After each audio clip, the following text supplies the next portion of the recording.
You're listening to Better Financial Futures. I'm your host, John Boatman. After 3 decades in financial advice, I've seen how small, informed decisions can transform someone's life. This podcast is my way of sharing that experience so that even one listener can take a step towards a stronger or better financial future.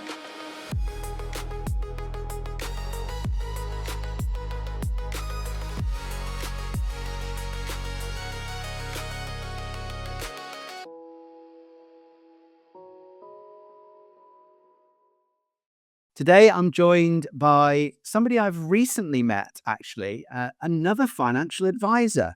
And we're joined today by Abi Porter. Welcome to the podcast, Abi. Hi there, John. It's really lovely to be here. Thank you for having me today. Now, tell us a little bit more about yourself, both personal and professional, your background. I think, like many others in the financial services industry, this wasn't my first career. I spent 5 years as a PE teacher and then made the very logical transition into financial services. And people always ask me how did I end up taking that route.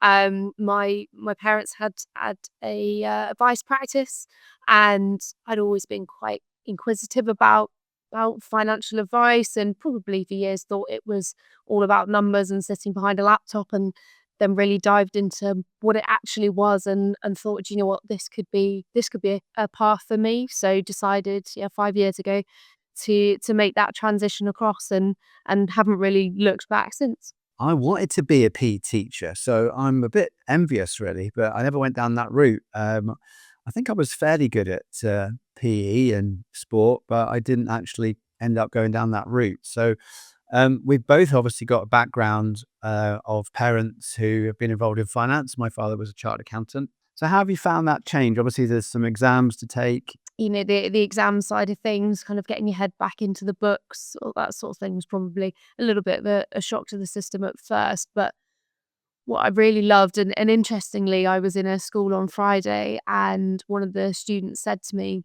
asked that question about, why did you go from a PE teacher to financial services? And because when you look on the face of it, you think, really, are they transferable? Where's the joined up kind of thinking in those two roles? And very simply, I always say to people, my role teaching was all about getting those children, or those students, from where they were now to where they wanted to be in life. And I could be a part of that along the journey. And that's exactly what we do in our roles now. It just happens to be with people, further along that journey. But really, we extract from them, what do they want in life? And we're part of that piece to help them try and get it, and make it reality. I mean, to me, financial education is essential, and obviously, education at school doesn't necessarily talk about money.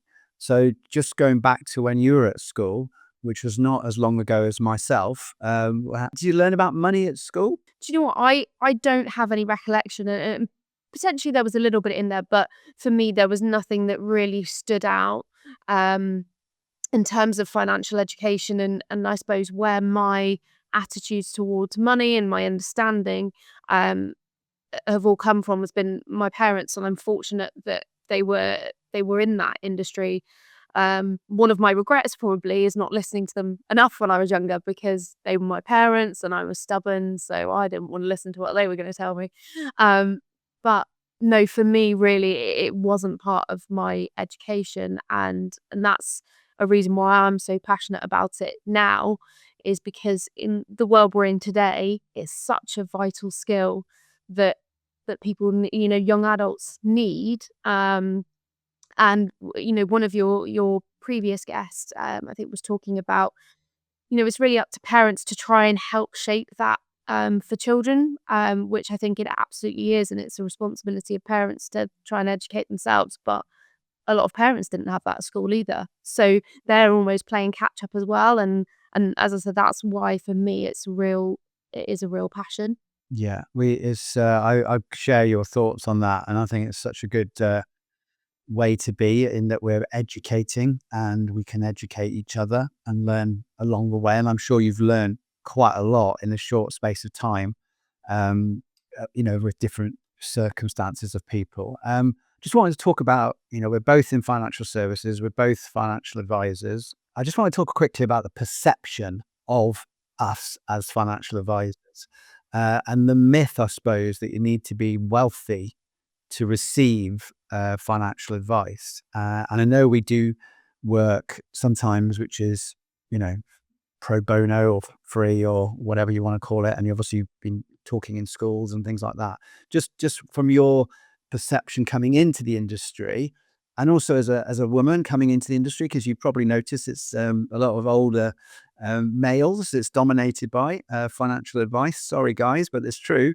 Tell us a little bit more about your perception of what you saw before you came into financial services and what you see now in regard to those two elements, I suppose. You're correct. There definitely is a perception from some people that you need to have a level of wealth to access financial advice. And I've seen it firsthand when somebody comes to us sometimes and they say, "Well, I don't know if I've got enough money for you to be able to work with me." And something I always like to say is, I'm willing to give my time, within reason to anyone, and sit down and try and point them in the right direction, even if that's not what they need right now. And I think there's definitely sometimes a worry from people, and I think it tends to come more from women than men. I think there probably is more financial anxiety around. Women have more financial anxiety than men, and maybe that's because they've not been in the conversation as much in years gone by,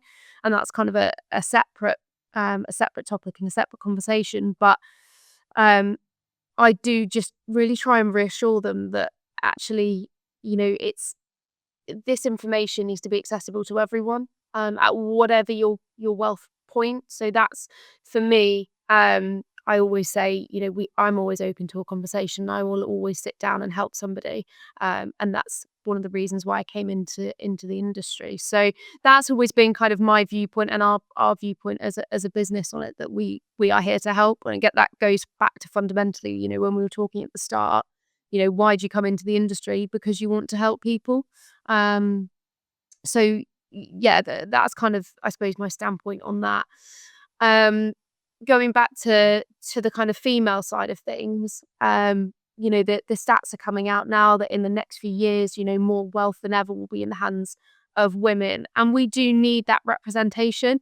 I think we're still around kind of under the 20% mark of female representation within the industry. And it is so important. And I'm not saying that, a female needs to be advised by a female, or, a male needs to be advised by a male, but it's having that option, and especially being younger as well. It's, if I was a younger female that had, recently inherited or had wealth that's come to me, which suddenly, I didn't really know what to do with, or it kind of hit me out of the blue, you know, possibly I'd want to go to someone that's representative of me.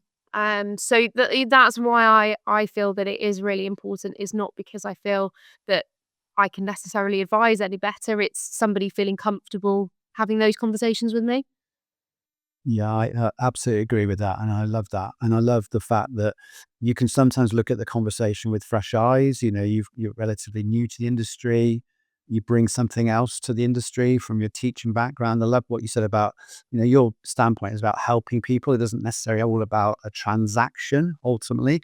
Um, and I think it's important to have more women coming into financial services. And I didn't know that about the wealth transferring into, but it makes sense. More women are going to inherit, and I think it's really, as a father of a 22-year-old daughter, I want to implore women to be financially independent. It's so important. And back in the day, sometimes, as you kind of referenced, women didn't have a handle on any of the finances and the budgeting. The Brits are not great. We've talked about this in other episodes. The Brits are not great about talking about money. And we're in a world at the moment with the cost of living crisis, job uncertainty, redundancies, and just kind of life pressures of bringing up children, or just budgeting about living. And just to for me, I mean, I've got some experience on redundancy myself back in the 90s, and it created a lot of anxiety. What are you seeing when you're talking to families with regard to kind of just anxiety and their ability to open up to you as an advisor? This will be kind of leaning on your experience as well, John, but that it might be a lot worse today because the access to information is so much greater. So the noise is so much louder. All you have to do is pick up the phone and, you have a headline about inflation or, mortgage rates going up and it creates that noise and ultimately for a lot of people will lean into that anxiety. Um, with clients I work with, but also just when I'm having conversations with, family and friends, I always try and bring it back to really knowing and understanding your numbers. And it sounds so simple and it's something we probably take for granted sometimes when we're advising clients. But when people really understand their basic numbers, what comes in, what goes out, and I think you've talked about it before, things like the subscriptions, are you really nailing, what you're actually using as opposed to, that could be cancelled or that could be cancelled. Because when you really understand and know your numbers and know your own data as opposed to, the headlines that are out there, if you can understand that and know that, then that brings kind of an element of control back to you. Um, and that just helps it become manageable and can reduce that anxiety. I think when people don't really know what's going on with their own finances, and I'm not even talking about going into investing yet or anything, beyond just the day to day. But if you're in control of the day to day, what goes in and what comes out, that just sets a really good foundation. And when people know that and when people do that, then the other bits, the the investing, the inheritance tax, but whatever it might be further down the line, that's just enhancing, the plan. But I think if you don't know the initial bit, that's where the anxiety can come from, and we can cut out the noise if we know what's within our control. Yeah, I think you're so right in that there's so much noise, there's so much more social media. I think there is an element of keeping up with the Joneses, maybe. There's a lot of stuff going on, and budgeting is probably a foundation of really what we're talking about here. I think there was a survey done many years ago that what you wish you'd learnt at school, and the number one thing that came out was budgeting. You know, and you're kind of touching on this really. And I go to conversations with a couple where they only really talking about money when I turn up, so they're not maybe having a conversation. I think it's so important, like you say, to get your numbers, understand what's coming in, what's going out. And it actually can surprise you when you see how much is going out. And it may be that you even switch supermarket. It may be that you do some stuff online. I love to support local businesses, but yeah, you need to know your numbers. Do you think as it based on that, do you think people are living a little bit beyond their means, especially with mortgage rates now increasing? We've been through 15 years of very low interest rates, and then suddenly we're starting to see interest rates creep up, even though they're still very low historically. Do you think there's this kind of pressure on people to maybe live beyond their means and not really reflect on the rising costs that we have? Yeah, I think that the keeping up with the Joneses example there is, we see it so often and everything's at our fingertips today, isn't it? You could sit there and within 5 minutes you could spend, goodness knows what on Amazon like that. You don't even think about it and it comes out of your account. Whereas, 15, 20 plus, probably more years ago now, you're gonna have to intentionally go and make that trip out to whatever shop that you're going to go to and you're going to be a bit more intentional about your spending, whereas it's so easy to pick up a device today and second to that, as you were saying, it's so I say so easy, obviously it depends on your own situation, but the ability to borrow and to borrow, you know mortgage wise, 95% even plus today. um, and we see it, people look around, they go, "Oh, it's that lifestyle creep, isn't it?" Um, you suddenly earn a little bit more and you think, right, rather than that bit being saved or invested, going towards the future, it's, "Oh, let's just put a bit more on the car financing and get a bigger car," or let's, make that bigger move. And then suddenly we saw it, with a number of people, what we now back in 2022, when mortgage rates went up again into the kind of the 5-6+% realms, and those who had really stretched themselves because they wanted to live in the right area for schools, for their children, all those sorts of things. And suddenly, overnight their mortgages were doubling, and that is obviously going to change their family's circumstances. So that leans into the whole kind of anxiety bit as well, that it's the social pressure to keep up, but also, it's that, oh yeah, we can stretch ourselves a bit more because the numbers add up in the here and now, but you have to ask those questions, and it's the questions that we ask, all the time. It's that what if, what if this happened? How would you feel and how would you cope? And people don't necessarily ask that to themselves at the time. Yeah, I think sometimes you maybe need somebody else, a third party, to come in and actually look at your finances to kind of point some things that you may have just missed. Sometimes we can be too close to our own financial situation that we don't actually see things. For example, you mentioned subscriptions.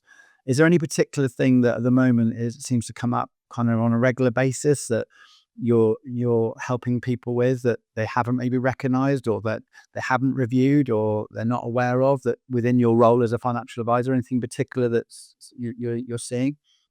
It's so common, and we probably do it ourselves to go, oh, it's only £5 a month, or it's only £7 a month, whatever it is. But suddenly when you've got 5, 6, 7, 8 of those going out, and you think, well, actually, do I need them? So definitely seeing that, but more on things like the protection side. Sometimes I say to people expect me to say, oh, you need to take out another policy, but sometimes people are overinsured because their circumstances have changed, their jobs changed. They might suddenly get more death in service benefits in a new role, or other benefits with that job that they've now got, or they've no longer got a mortgage, and sometimes they're paying for things that they don't actually need on the protection side of things. So I have had a couple of conversations recently where clients have gone, oh, you're telling me to consider, do I actually need that? And I'm saying, well, yeah, actually, because if something did happen, this is actually the position you're in. And so that's always quite an interesting one as well. Just for clarity, when we're talking about protection, we're not actually talking about a physical bodyguard, are we? We're talking about, No, yes, we're that'd talking be a about, bit more expensive, I think, to hire one of those, I reckon. yeah, just for clarity, we're talking about life assurance. We're talking about protecting against the worst, the death, Yep. or maybe a critical illness.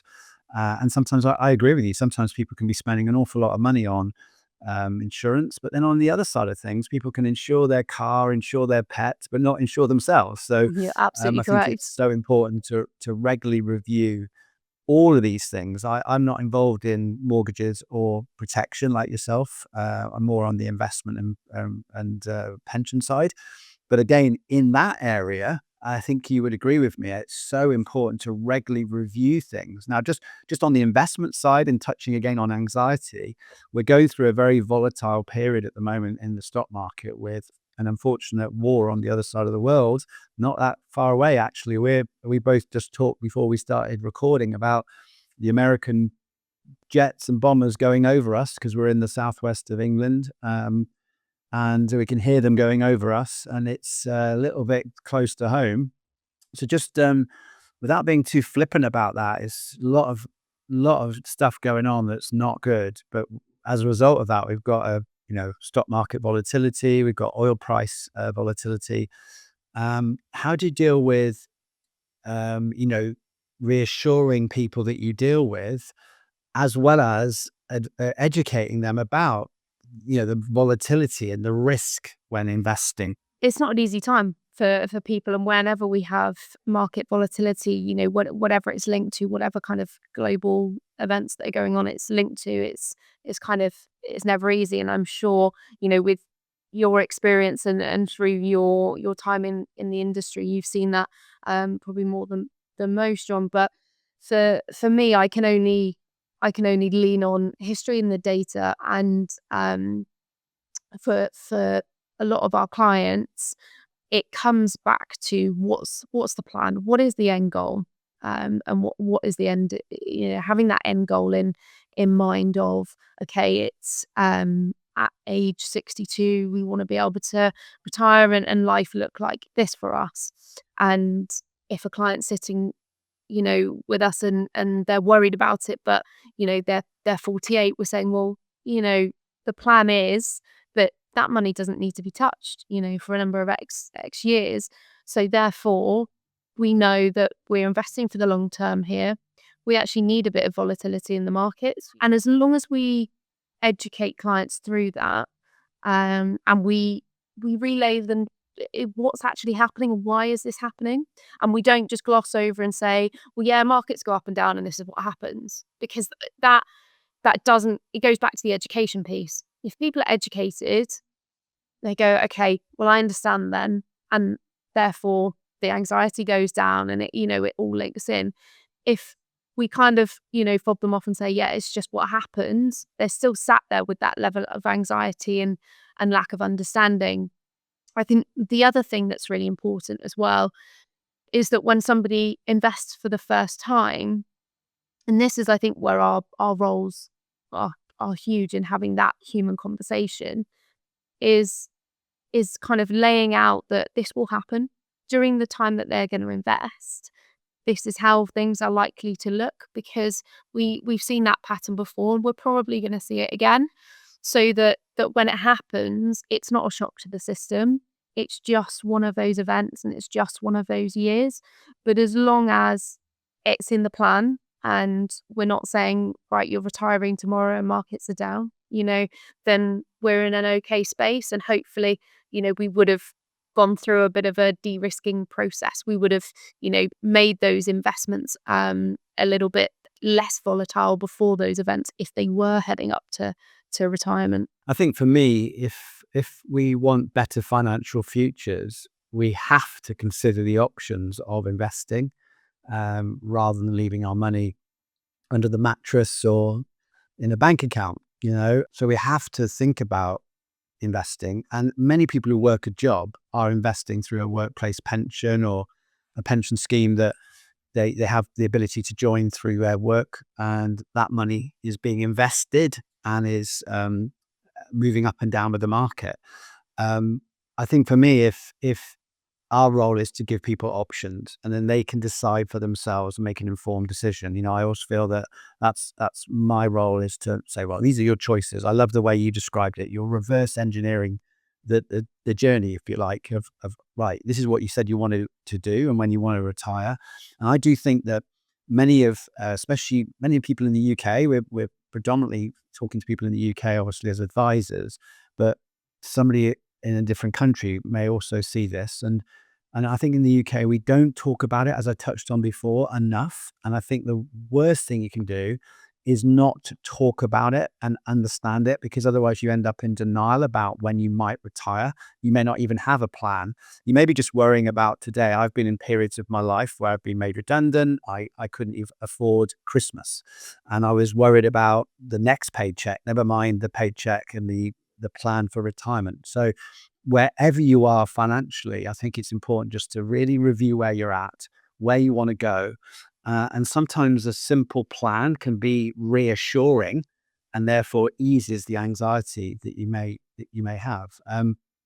Just going back to children, you mentioned the fact that you were in a school. I've done that myself before COVID times. I actually found it brilliant. And I did one presentation.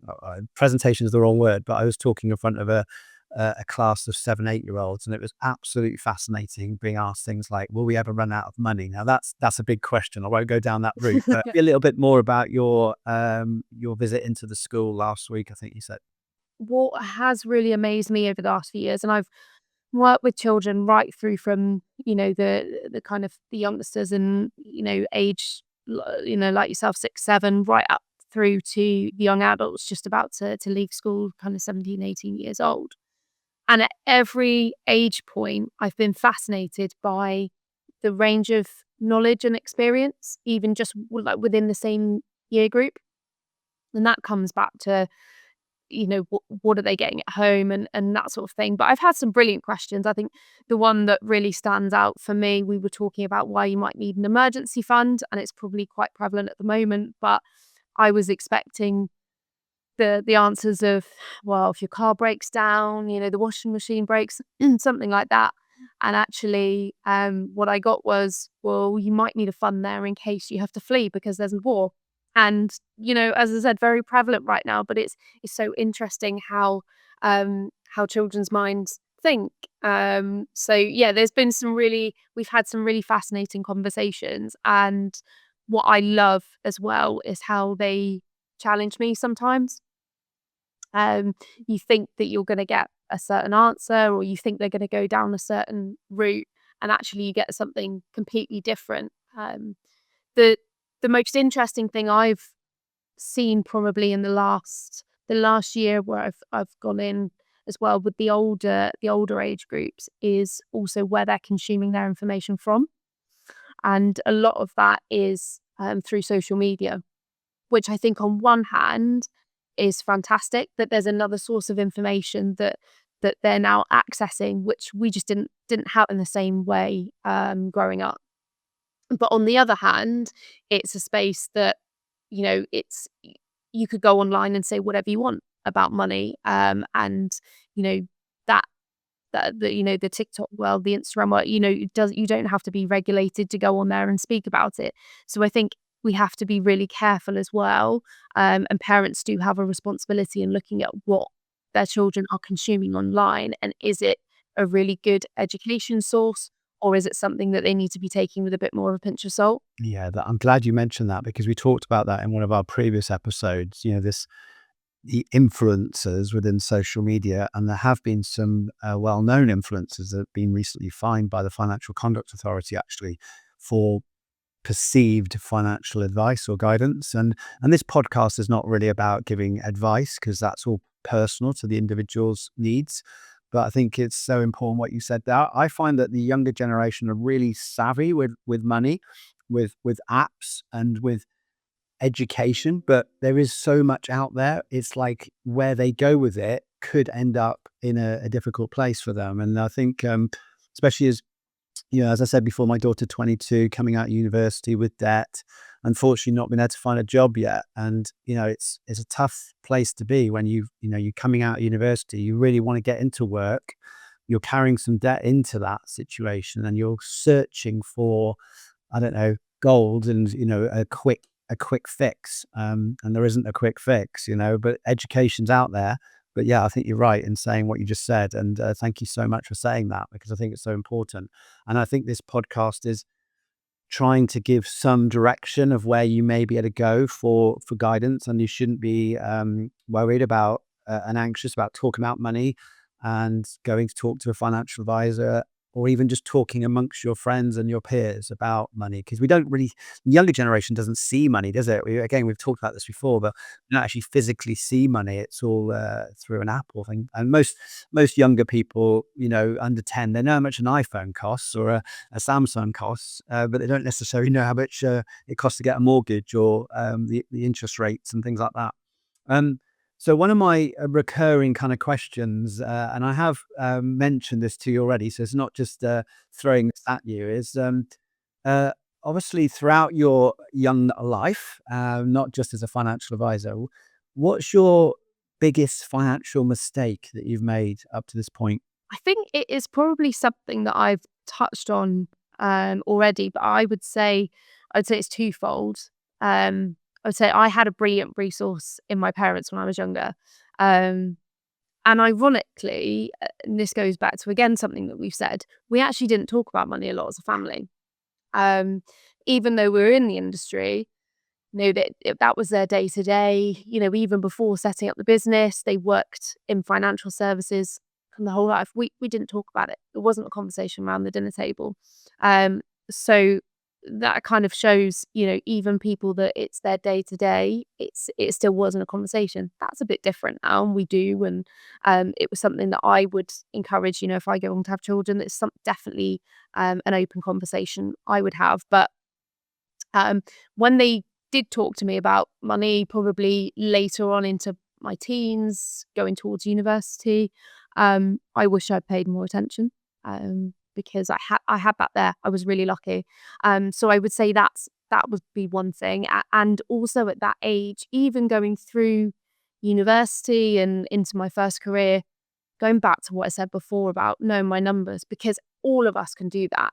That's not, you don't need a financial advisor to do that. You just need to be able to look at your bank statements every month, know what you're earning, however you earn your income, know what comes in each month and know what goes out. And if you can do that, you're going to set yourself up, really well. That's a good foundation. And I wish from an earlier age I'd got into that habit and really nailed that, because it just would have set me up earlier.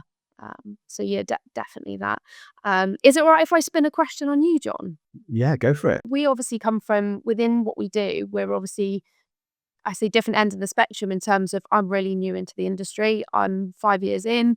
I'm still very fresh. I see this as my career now going forward, and I'm interested to know how you've kept that kind of spark and that passion, which you clearly have, how you've kept that going for your time during the industry. Yeah, I mean, the industry's changed a lot in 30 years. I came into the industry when it was pretty heavily regulated, and it continues to do so for consumer protection. I enjoy coffee. I enjoy It helps, doesn't it? I enjoy sitting down with people, and I think now, in my career now as a financial advisor, investment advisor, I love what we've agreed on, giving people options, talking to people about their options. And look, regulation's part of our industry and it goes with our industry, and it's important to embrace that. But I think for me, it's not always having a transaction. It's being interested in where someone is.